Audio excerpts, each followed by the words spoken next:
तो चलो गाइस, मैं अभी आपको बताया था, ये बताया था, डेडलॉक बताया था, और उसके 4 ऑपरेशन मैंने आपको बता दिए थे। तो अब हम रिसोर्स एलोकेशन ग्राफ बताने जा रहे थे, लेकिन क्या हुआ, थोड़ा सा वीडियो मैंने बनाया था, वो वीडियो कहीं से कट गया। तो रिसोर्स एलोकेशन में क्या होता है, रिसोर्स एलोकेशन डिनोट करता है कौन सा प्रोसेस किस रिसोर्स का यूज़ कर रहा है और किस रिसोर्स का वेट कर रहा है। जैसे कोई प्रोसेस है, वो रैम में यूज़ कर रहा है कोई कॉपी करने के लिए, किसी चीज़ को कॉपी करने के लिए मेन मेमोरी में किसी चीज़ को कॉपी कर रहा है, और उसे चाहिए कीबोर्ड। तो वो कीबोर्ड का तो वेट कर रहा है और मेन मेमोरी का यूज़ कर रहा है, मेन मेमोरी का यूज़ कर रहा है। इसको मैं फिर दोबारा से पढ़ा देता हूँ आप लोगों के लिए। रिसोर्स एलोकेशन ग्राफ, ये हमारा रिसोर्स एलोकेशन ग्राफ, ये क्या करता है, डिनोट करता है कौन सा प्रोसेस, विच प्रोसेस इस यूजिंग विच रिसोर्स, कौन से रिसोर्स का इस्तेमाल कर रहा है, रिसोर्स एंड वेट, और कौन से रिसोर्स का वेट कर रहा है रिसोर्स। इसमें हमारे होते हैं नोड। नोड 2 टाइप के होते हैं, एक होता है प्रोसेस को हम इस तरह से डिनोट करते हैं, और दूसरा नोड होता है रिसोर्स का। रिसोर्स को हम इस तरह से डिनोट करते हैं, जैसे ये हमारा रिसोर्स है R1। और हम जब आगे पढ़ेंगे तो हम इंस्टांस को भी पढ़ेंगे, रिसोर्स के इंस्टांस। ये दिखा रहा है 3 इंस्टांस है रिसोर्स के, 3 इंस्टेंस है रिसोर्स R1 के 3 इंस्टांस है। और इसमें आता है एज में क्या होता है, एज एलोकेशन, जब हम दिखाएंगे कि कोई रिसोर्स किसी प्रोसेस को एलोकेट हुआ है, तब हम रिसोर्स से प्रोसेस की तरफ को एज करेंगे। जब हम कोई प्रोसेस किसी रिसोर्स का रिक्वेस्ट कर रहा है, तो प्रोसेस से हम रिसोर्स की तरफ दिखाएंगे, ये P ये R रिक्वेस्ट। तो चलो, हमने इतना ही बताया था। अब हम सीधा जा रहे हैं रिसोर्स एलोकेशन ग्राफ बनाने के लिए। तो चलो, बिना देरी करे हम इसे भी शुरुआत कर देते हैं। रिसोर्स एलोकेशन ग्राफ, मान लो ये हमारा एक रिसोर्स है R3। इस रिसोर्स, ये हमारा P1 है। ये रिसोर्स P1 हमने कहा था प्रोसेस को सर्किल से बनाएंगे। तो R3 जो रिसोर्स है, वो P1 के पास, P1 R3 को यूज़ कर रहा है, तो R3 से P1 की तरफ को हमने एज कर दिया। लेकिन ये R1 प्रोसेस का वेट कर रहा है, R1 प्रोसेस का ये क्या कर रहा है, वेट कर रहा है। तो प्रोसेस इस तरह से बनेगा, रिसोर्स से प्रोसेस की तरफ को।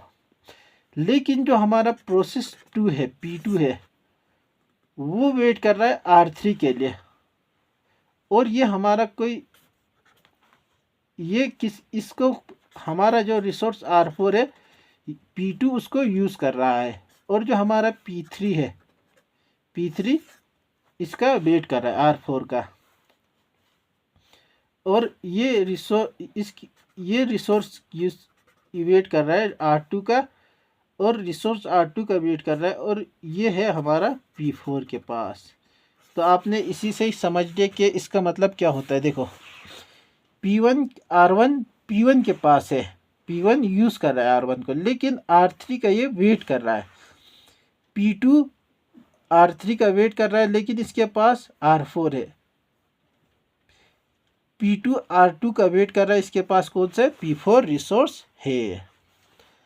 अब हम रिसोर्स के मल्टीपल इंस्टांस को यूज़ कर, मल्टीपल इंस्टांस जैसे बहुत सारे पार्ट, मल्टीपल इंस्टेंस, बहुत सारे पार्ट है, उसको भी ऐसे ही शो कर सकते हैं। इसमें सिर्फ क्या होगा, मान लो R3 का हमारा 2 इंस्टांस है, R4 का हमारा कितना है, 3 इंस्टांस है R4 का।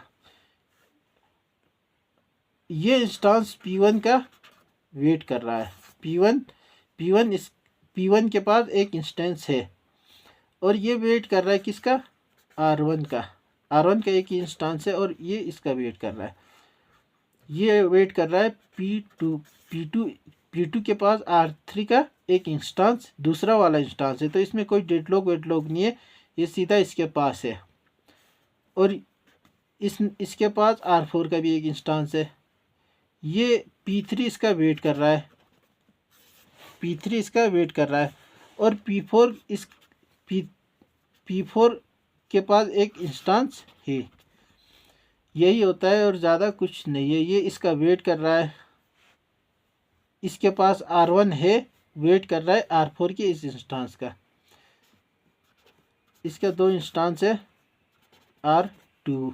ये इसका क्या कर रहा है, इसके पास R2 का एक रिसोर्स है और P4 के पास R2 का एक रिसोर्स है और P3 इसका वेट कर रहा है। इस तरह से मल्टीपल इंस्टांस भी बनाए जाते हैं। देखो, अब हमने रिसोर्स एलोकेशन ग्राफ सही से पढ़ लिया। अब हम पढ़ेंगे डेडलॉक को। डेडलॉक कब होगा? डेडलॉक होने के लिए तीन नेसेसरी कंडीशंस को क्या होना चाहिए, तीन नेसेसरी कंडीशन को सेटिस्फाई करना चाहिए। ये डेडलॉक तभी होगा जब तीन नेसेसरी कंडीशन फुलफिल होंगे।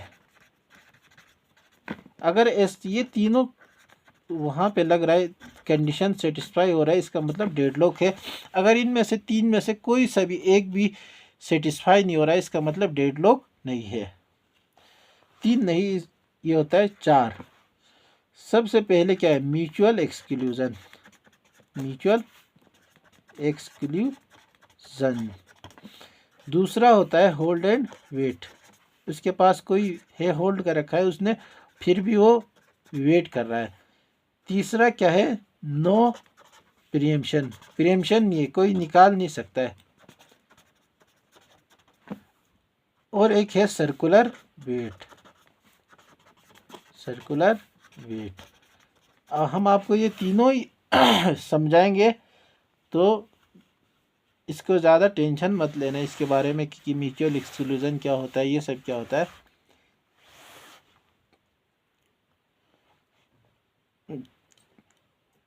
चलो,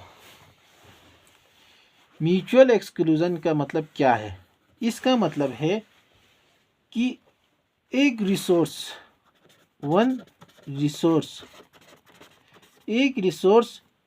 एट अ टाइम, एक टाइम में एक ही प्रोसेस यूज करे, is used by one process, एक ही प्रोसेस यूज करे। अब होल्ड एंड वेट का मतलब क्या है? होल्ड एंड वेट का मतलब है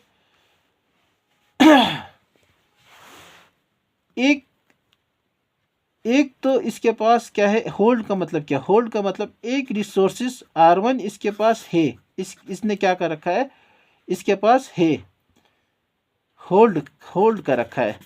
और ये R2 का क्या कर रहा है, R2 का वेट कर रहा है।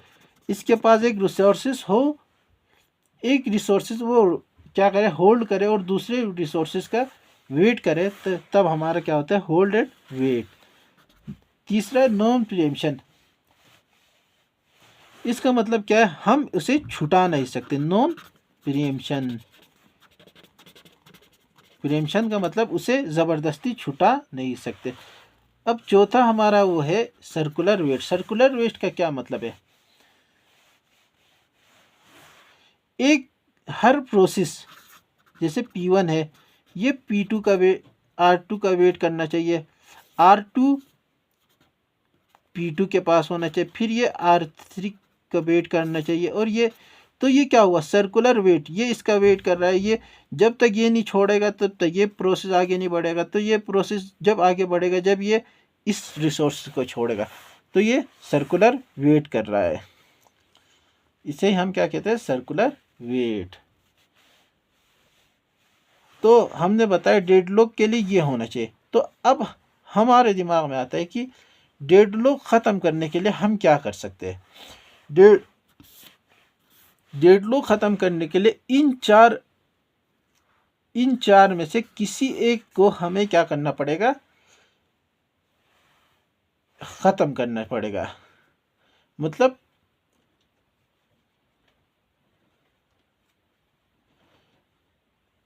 सबसे इन चारों में से कोई सा भी एक या इन चारों को ख़त्म करें तब हमारा डेडलॉक ख़त्म हो जाएगा। दूसरा क्या है? सबसे पहले हमें डेडलॉक को डिटेक्ट करना चाहिए, अलाउ करना चाहिए, फिर डिटेक्ट करना चाहिए, फिर उसे रिकवर करना चाहिए। या हम क्या कह सकते हैं कि कोई डेडलॉक है ही नहीं, नो डेडलॉक हम मानेंगे, पर क्या हो गया? हमें दिक्कत हो जाएगा। क्यों?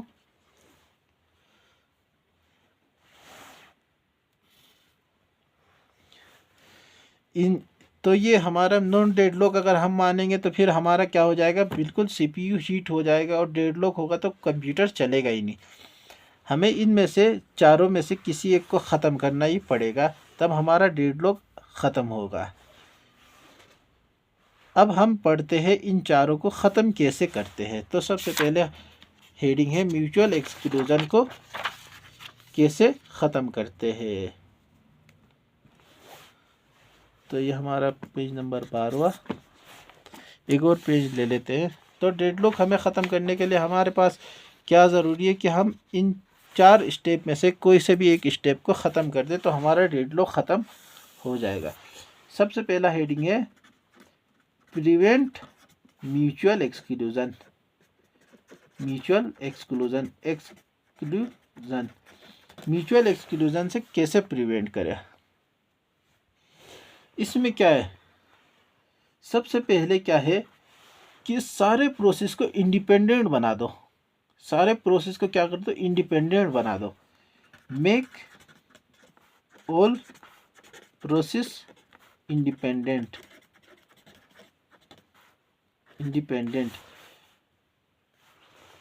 दूसरा क्या है?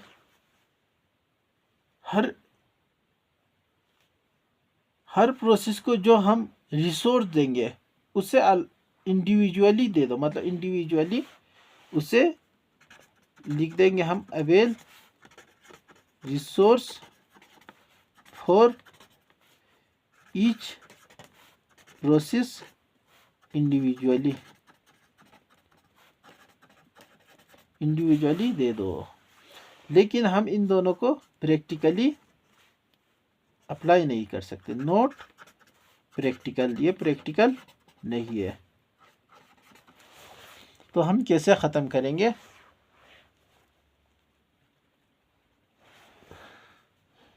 तो देखो, हम इसको ख़त्म करने के दो स्टेप आ गया। अब हम होल्ड एंड वेट को कैसे ख़त्म करेंगे? होल्ड एंड वेट को कैसे ख़त्म करेंगे? या तो ये किसी को होल्ड करे, या तो ये होल्ड करे, या ये वेट करे। इन दोनों में से एक करना चाहिए, दोनों को नहीं करना चाहिए। मतलब वो होल्ड भी करे और वेट भी करे, ऐसा ना करे, बल्कि या तो वो होल्ड करे या वो वेट करे, या होल्ड करे या वेट करे। ऐसा ना करे कि वो होल्ड भी करे और वेट भी करे, होल्ड भी करे और वेट भी करे। एक प्रोसेस को होल्ड करके दूसरे प्रोसेस का वेट करे, ऐसा ना करे, बल्कि क्या करे? वो होल्ड करे, या तो किसी प्रोसेस को होल्ड करे या वो किसी प्रोसेस का वेट करे। देखो इसमें क्या होगा? अगर कोई हमारा प्रोसेस है, उसके पास रिसोर्स है R1, R2, R3। अब उसे चाहिए R4, R5। ये प्रोसेस चाहिए, लेकिन ये प्रोसेस अवेलेबल नहीं है। ये प्रोसेस नॉट अवेल, ये प्रोसेस अवेलेबल नहीं है। तो इसको क्या चाहिए कि ये तीनों रिसोर्स भी छोड़ दे, ये तीनों रिसोर्स भी छोड़ दे, इन्हें भी रिलीज़ करे, इन्हें पकड़ के ना रखे, ताकि कोई दूसरा प्रोसेस इनका वेट कर रहा होगा तो उन्हें वो मिल जाए। यही है होल्ड एंड वेट। तो इसमें प्रॉब्लम क्या है होल्ड एंड वेट में? इसमें क्या हो सकता है? स्टारवेशन हो सकता है, क्योंकि सारे प्रोसेस अवेलेबल नहीं है तो स्टारवेशन हो सकता है।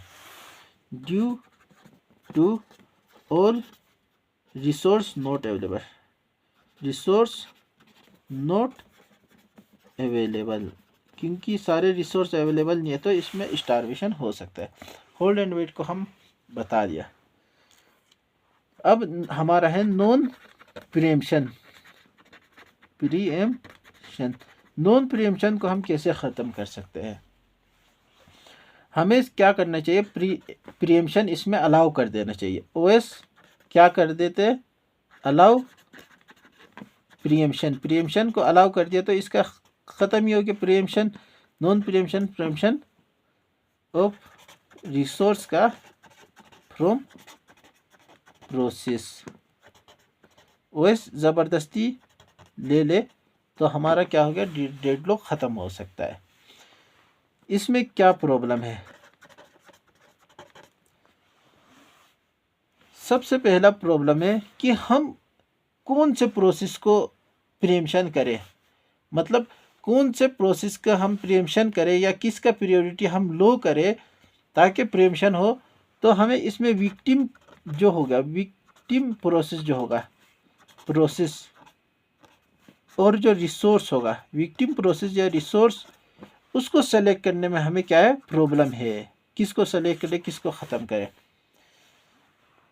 तो ये जो विक्टिम प्रोसेस है इसमें अनस्टेबिलिटी हो सकता है,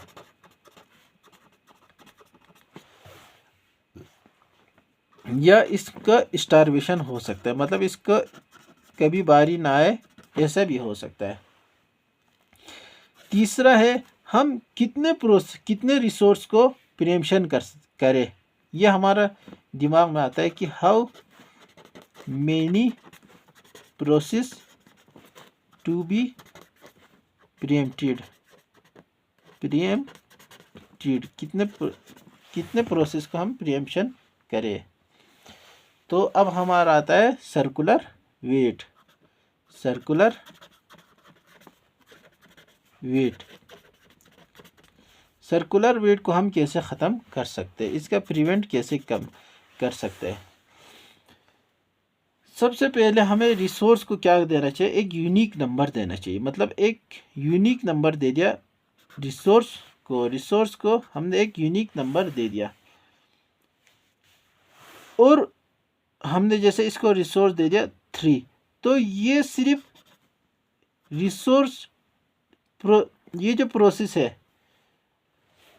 और हर प्रोसेस, ये सिर्फ इस रिसोर्स को कौन कौन वो कर सकता है, रिक्वेस्ट कर सकता है? सिर्फ 2, 1 और 0 रिक्वेस्ट, 0 प्रोसेस इस रिक्वेस्ट, ये हमारा रिसोर्स 3 को ये लगा सकते हैं। मतलब क्या हो गया? Each resource is given a unique number, इसको क्या दे दो? यूनिक नंबर दे दो। एंड ईच प्रोसेस इस अलाउ, हर उस प्रोसेस को अलाउ है टू रिक्वेस्ट डेट रिसोर्स, उस रिसोर्स को कौन कौन ले सकता है? In ascending order, ascending order में ले सकता है, असेंडिंग ऑर्डर में ले सकता है। सिर्फ जैसे हमारा रिसोर्स 1 है, इसको सिर्फ कौन ले सकता है? P1 ले, और R2 रिसोर्स ये वेट कर रहा है, R2 रिसोर्स को सिर्फ कौन ले सकता है? P2 के पास होगा, P2 R3 का वेट करेगा, फिर ये P3। ये प्रोसेस ऐसे बनेगा सर्कुलर में, ये बनेगा रेक्टेंगल में। देखो ये यहाँ पे जो P3 है, ये जो P3 है वो R1 को, मतलब इसको रिक्वेस्ट ना करे, क्योंकि ये क्या है, इससे असेंडिंग छोटा है। जो हमारा P3 ये R3 बना दिया। P3 R3 के होते हुए R1 का रिक्वेस्ट ना करे और P3 को R3 को रिलीज कर देना चाहिए, या R1 को फिर ले, R3 को रिलीज करे और फिर R1 को ले। यही है हमारा सर्कुलर वेट को कैसे हम ख़त्म कर सकते हैं। अब हमारा आता है डेडलॉक अवॉइडेंस।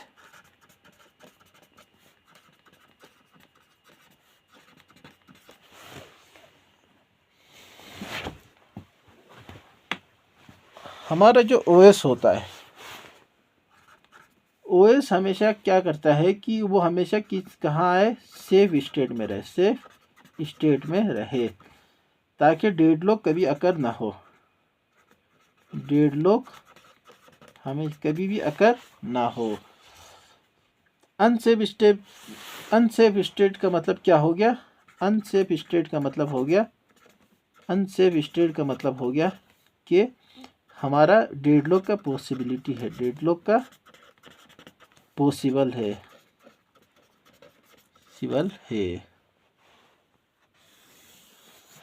हमने आपको लगभग सब बता दिया। तो चलो अब हम करते हैं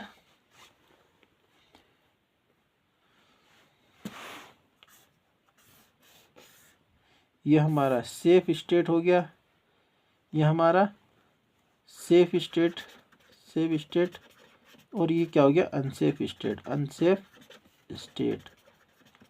यहाँ पे हमारा क्या होगा, डेड लॉक होगा। तो ओएस हमेशा क्या करता है, सेफ स्टेट में रहना चाहिए, ऑलवेज वांट ओएस हमेशा इसमें रहना चाहता है। देखो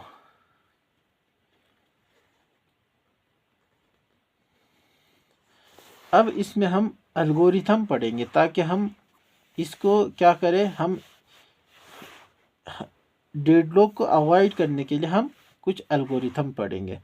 इसमें एल्गोरिथम आता है हमारा सबसे पहले बैंकर एल्गोरिथम। बैंकर एल्गोरिथम क्या करता है, इसमें क्या होता है, सबसे पहले हम देखते हैं कि सिस्टम जो है वो सेफ है कि नहीं है, सेफ है या नहीं है। दूसरा, कोई भी अगर कोई प्रोसेस है वो किसी रिसोर्स को रिक्वेस्ट करता है, तो ये हम इसको ग्रांट करें या नहीं, ये हम बैंकर्स एल्गोरिथम में चेक करते हैं। बैंकर्स एल्गोरिथम, तो अभी तक हम बैंकर्स एल्गोरिथम को पढ़ने जा रहे थे, तो चलो हम बैंकर्स एल्गोरिथम को पढ़ते हैं। बैंकर्स एल्गोरिथम ये रिक्वेस्ट चेक करता है। बैंकर्स एल्गोरिथम हमेशा क्या कर रखता है, हमारे सिस्टम को सेव रखने में काम आता है। बैंकर्स एल्गोरिथम के रिक्वायरमेंट क्या है, रिक्वायरमेंट क्या है, सबसे पहले तो किस प्रोसेस को कितने रिसोर्स इंस्टेंस चाहिए, रिसोर्स के RI के PI को कितने रिसोर्स के इंस्टेंस चाहिए प्रोसेस को, वो सबसे पहले उसे बताना पड़ेगा, प्रोसेस को बताना पड़ेगा कि मुझे रिसोर्स I के कितने इंस्टेंस चाहिए, वो बताना पड़ेगा। लेकिन ये प्रैक्टिकली पॉसिबल नहीं है। तो बैंकर्स एल्गोरिथम को हम सिर्फ क्या थियोरेटिकली पढ़ते हैं, मतलब प्रैक्टिकल नहीं है, क्योंकि ये नहीं, हम इसे पता नहीं कर सकते कि किस प्रोसेस को कितने इंस्टेंस चाहिए रिसोर्स के। तो हम इसे क्या करते हैं, प्रैक्टिकल नहीं है, तो हम ये क्या है, एक थियोरेटिकल है, ये हमारा थियोरेटिकल है, प्रैक्टिकल नहीं है। तो चलो हम बैंकर्स एल्गोरिथम को पढ़ते हैं। बैंकर्स एल्गोरिथम में सबसे पहले आएगा हमारा प्रोसेस, बिल्कुल सेम टू सेम है जैसे हमने सीपीयू शेड्यूलिंग में पढ़ा था, उसी की तरह ही बनता है P2 P3 P4। अब हमारा एलोकेशन आता है, इसमें एलोकेशन हमारा है 1 5 3 2 मान लेते हैं। और मैक्सिमम कितना चाहिए ये हमें पहले से पता होना चाहिए कि मैक्सिमम कितने इंस्टांस चाहिए। तो मैक्सिमम हम इसका मान लेते 3 8 4 और ये 7। तो चलो ये हमारा अवेलेबल कितना इंस्टांस है यहाँ पे है, ये हमारा है 1 इंस्टांस हमेशा। अभी हमारा प्रोसेस 1 के इसको इतना प्रोसेस ये हो गया एलोकेशन मैक्सिमम और अवेलेबल, कितने रिसोर्स के कितने इंस्टांस अवेलेबल है वो हमें यहाँ है। देखो ये याद रखना, ये फॉर्मूला अवेलेबल का मतलब क्या होगा, टोटल